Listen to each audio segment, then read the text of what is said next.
ఏదైతే PC Ghosh commission మొత్తం నివేదిక మొత్తం చదివిన, నేను కూడా చదివిన. ఏదైతే లాస్ట్ లో ఎంత ఉందంటే వాస్తవంగా నిర్మాణ సంస్థ నుంచి ఏదైతే ఇప్పుడు ఈ మేడిగడ్డ, సుందిల్లా అన్నారు, ఈ మూడింటి మీద వీళ్ళు విచారణ చేసిన ఏదైతే ఈ పీసీ ఘోష్ కమిషన్ 6.78 కోట్లు రికవర్ చేయాలని ఇచ్చిందండి. ఇది ఎంత ఘోరం అండి. ఇప్పుడు నేను ఏమంటున్నా, అవినీతి ఆరోపణలు ఇక్కడ 1,00,000 కోట్లు ఎక్కడండి? అసలు రికవర్ చేయవలసిన అమౌంట్ మాత్రం ఎంత అంటే 6.78, అంటే 6,78,00,000 రూపాయలు క్లియర్. అదే విధంగా వీళ్ళు అయితే పీసీ ఘోష్ కమిషన్ కు ప్రభుత్వం చెల్లించింది దాదాపు 3 నుంచి 4 కోట్లు చెల్లించిందండి. వీళ్ళ మొబిలైజేషన్ కు, అదే విధంగా వీళ్ళ ఫ్లైట్ ఛార్జీలు, వీళ్ళ తిండి ఖర్చులు, వీళ్ళ కాల ఖర్చులు, అదే విధంగా వీళ్ళు ఉండే రూమ్ ఖర్చులు, ఇవన్నీ కలిపితే దాదాపు 3.5 నుంచి 4 కోట్లు వాళ్ళకి ఖర్చు అయినాయి. ఇక ఎంత అండి? ఇక 2 కోట్లే. ఇక 2 కోట్లు ఏందండి ఇది? ఇప్పుడు ఇది కూడా ప్రభుత్వం మీద వదిలేస్తుందట. ఇప్పుడు ఈ డబ్బులు వసూలు చేసే విషయం కూడా అయితే మేము నిర్మాణ సంస్థ నుంచి మీరు ఏం చేసుకుంటారు చేసుకోండి, కానీ ఆ 2 కోట్లు 3 కోట్లు, ఇప్పుడు వాస్తవంగా చెప్పాలంటే 2-3 కోట్లు మాత్రమే. ఇప్పుడు కొండందో ఎలకన పట్టబోడు ఏంటంటే, ఇంకోటి ఏంటంటే మరీ క్లియర్ చెప్తున్నా, కాళేశ్వరంలో అవినీతి జరగలేదు. ఏంటంటే ఓపెన్ గా ఏదైతే మాకు ఆర్ఈసీ కార్పొరేషన్, ఏదైతే రూరల్ ఎలక్ట్రిఫికేషన్ కార్పొరేషన్ నుంచి మేము తీసుకున్నాం, వాళ్ళు క్లియర్ గా వాళ్ళు ఏ సర్టిఫికేట్ ఇవ్వడం జరిగింది, ఆ సర్టిఫికేట్ కూడా వాళ్ళ విజిలెన్స్ కమిటీ పూర్తి విచారణ చేసి కంప్లీట్ గా టాప్ టు బాటం ప్రతి పైసా వీళ్ళు కాళేశ్వరం కట్టుకోవడానికి వినియోగించుకున్నారు. ఒక్క పైసా కూడా అవినీతి జరగలేదని ఏ సర్టిఫికేట్ ఇచ్చారు. అది కేంద్ర ప్రభుత్వ సంస్థ. నా జేబులకి వచ్చింది కాదు, వేరే జేబులకి వచ్చింది కాదు, ఏది. అదే విధంగా కవితక్క గారు కూడా పలు సందర్భాల్లో చెప్పిన అంశాలు కూడా క్లియర్ గా మనం చూసుకోవాలి. కాళేశ్వరంలో అవినీతి జరగలేదు అని పదే అనుకుంటూ వచ్చింది. మరి ఈ రోజు జరిగిందని చెప్తున్నారు కదండి ఆవిడే, ఈ రోజు జరిగిందని చెప్తున్నారు కదా ఆవిడే. రవి గారు మళ్ళీ కూడా చెప్తా, ఎప్పుడు చెప్తున్నది? ఇప్పుడు ఏదైతే నన్ను లోపలికి రానియలేదు, నన్ను తొక్కనికి ప్రయత్నం చేసిలో, నా ఇబ్బంది పెట్టిలో, అంటే ఏ విధమైన ఇబ్బందిని పూర్తిగా చెప్పట్లేదు. ఇప్పుడు నీకు అధికారం రాకుంటే చేసిల్లా, లేకపోతే నేను ఇబ్బందికరమైన వాతావరణం గురి చేసిలా, అది చెప్పట్లేదు.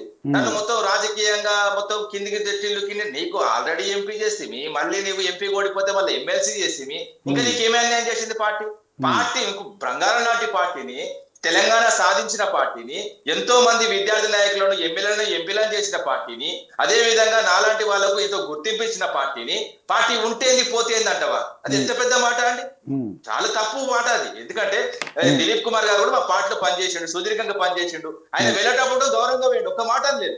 ఆయన ఇప్పటికి కూడా మాట్లాడితే గౌరవ కేసీఆర్ గానే మాట్లాడతారు, అంతే తప్ప గానీ ఆయన ఉద్యమాన్ని పంచుకున్న బిడ్డ, ఆయనకు తెలుసు ఆ బంధం అన్నది. రక్తం పంచుకుంటుందే కాదు, ఉద్యమాన్ని పంచుకున్నా, ఆయన ఆలోచనలు పంచుకున్నా, వాళ్ళ కూతురు కొడుకు సంబంధం ఏదైతే అలాంటి బంధమే ఉంటది తప్ప అలా వేరే బంధం ఉండదండి. ఓపెన్ చెప్పాలంటే తెలంగాణ నేల మీద బీఆర్ఎస్ పార్టీ ఉండాలి, ఖచ్చితంగా ఆ పార్టీ మళ్ళీ అధికారం రావాలని జనాలు కోరుకుంటారు. నువ్వు నేను కాదండి, జనాలు నిర్ణయం చేస్తున్నారు. మొన్న కూడా పెద్ద తేడా కాదు కండి, 1.8 మాత్రమే. ఇక సున్నాలు ఎంపీ ఎలక్షన్ లో అంటే మరి జాతీయ పార్టీలు అని చెప్పుకునే కాంగ్రెస్ పార్టీకి 13 రాష్ట్రాల్లో సున్నాలు వచ్చినాయి. అదే విధంగా బీజేపీ పార్టీకి 10 రాష్ట్రాల్లో వచ్చినాయి. అదే విధంగా ఏదైతే సిట్టింగ్ స్థానాల్లో ఏదైతే హిమాచల్ ప్రదేశ్ కాంగ్రెస్ 0 వచ్చినాయి, అదే విధంగా ఢిల్లీలో కూడా 0 వచ్చింది. ఇప్పుడు ఇవన్నీ ఉంటాయి కదా, 0 వచ్చింది అంటే రాజకీయ పార్టీలు ఉన్నప్పుడు ఒకసారి ఎక్కువ సీట్లు రావడం, ఒకసారి తక్కువ సీట్లు రావడం అనేది కరెక్ట్. ఇప్పుడు ఎంపీ ఎన్నికల్లో ఓడిపోవడానికి కారణం ఏంటిది? మీరు గారా అంటే అలాంటి ఇప్పుడు ఏదైతే అవినీతి మరకలు ఎప్పుడైనా వాస్తవంగా అన్ని పార్టీలు, రాజకీయ పార్టీలు అన్నిటికీ ఉంటాయి. అన్నిటికి ఉన్నప్పుడు వాటిని తుడిచి చేసుకునే క్రమంలో మనం నిర్దోషులమని కోర్టుకు వెళ్ళి నిరూపించుకోవాలి, అంతే తప్ప కానీ నేను నీ మీద మార్కులు ఉంటున్నాయి, నేను తట్టుకోలేను అని ఒక రాజకీయ నాయకులు మాట్లాడకూడదు. ఎందుకంటే ఎదిరించాలి. ఇప్పుడు నువ్వు ఈడి కేసు నీ మీద అయింది, నువ్వు ఎదిరించినావు. అదే విధంగా గౌరవ కేసీఆర్ గారు కూడా, గౌరవ కేసీఆర్ గారి పార్టీ కూడా ఎదుర్కొంటది. ఈ రోజు కాదండి, నిన్నటి నుంచి మేము రోడ్ల మీదనే ఉన్నాం. నిన్న రోడ్ల మీదనే ఉన్నాం, ఈ రోజు కూడా రాస్తారోకోలు చేసినాం. ఈ రోజు కూడా ఏదైతే పీసీ ఘోష్ కమిషన్ అదే విధంగా ప్రభుత్వాన్ని దిష్టి బొమ్మలు తగలబెట్టినాం. మేము ఎక్కడ కూడా వెనుకాడ వేయలేదండి. ఇప్పుడు వాళ్ళు ప్రెస్ ముందుకు వచ్చి వాళ్ళు మాట్లాడుతున్నారు, వాళ్ళు స్టేట్మెంట్ ఇస్తున్నారు తప్ప మేము ఏదైతే గౌరవ కేసీఆర్ గారి మీద వంటిన మరకలు, అదే విధంగా హరీష్ రావు గారు కూడా, ఎందుకంటే మార్నింగ్ 4 గంటలకు ఫ్లైట్ ఉన్నా కూడా ఏదైతే అసెంబ్లీకి ముందు 4 రోజుల ముందే పాపం ఏదైతే అమెరికాకు బిడ్డ వెళ్ళవలసిన అవసరం ఉండే, ఎందుకంటే చదువుల విషయంలో దాన్ని పోస్ట్ పోన్ చేసుకొని మళ్ళీ అసెంబ్లీ పెడితే, అసెంబ్లీ ఏదైతే సమాధానం చెప్పాలి, కంపల్సరీ సమాధానం ఉండాలి. ఎందుకంటే ప్రభుత్వం ఎంత చేసింది, గత ప్రభుత్వం కాళేశ్వరం విషయంలో ఎంత న్యాయంగా పనిచేసిందని పిన్ టు పిన్ ప్రతి ప్రశ్నకు ప్రతి దానికి నవ్వుకుంటూ ఎంత ఫ్రస్ట్రేషన్ చేసినా ఈ రేవంత్ రెడ్డి మొత్తం అసెంబ్లీలో కొంతమంది ఏకమై కుక్కల్లాగా మురిగినా కూడా ప్రశాంతంగా ఒక వాస్తవంగా చెప్పాలంటే భగవద్గీతలో ఒక మాట ఉంటుందండి, స్థితప్రజ్ఞుడు లాగా కంప్లీట్ గా ఆన్సర్లు చెప్పి కొంత డిఫెండ్ చేసి కంప్లీట్ గా ఒక హైప్ తీసుకొచ్చిన తర్వాత మేము అనుకున్నామండి, మళ్ళీ వచ్చిన తర్వాత ఏమో చేస్తారు కవితక్క అనుకున్నాం, సేమ్ అట్లే చేసింది. ఏం జరుగుతుందండి? వాస్తవంగా వచ్చి వాళ్ళ తండ్రి దగ్గర మాట్లాడుకోవచ్చు, వాళ్ళ అన్న దగ్గర మాట్లాడుకోవచ్చు, ఎన్నో ఉన్నాయి. కానీ పార్టీ అనేది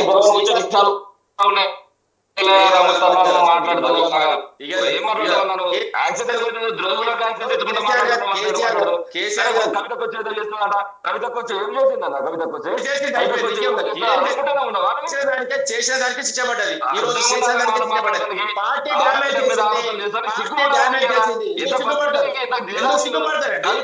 పార్టీ అరే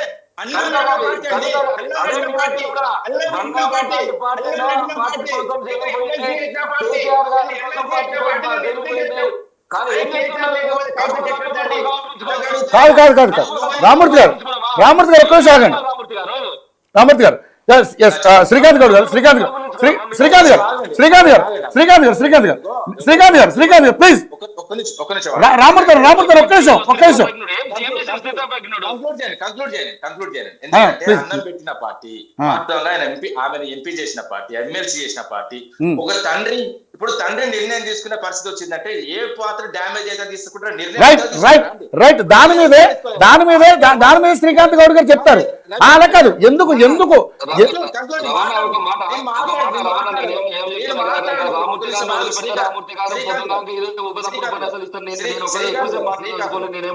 రైట్ ప్లీజ్ రామూర్తి గారు ఒక్కటే నిమిషం మీరు ఆగండి.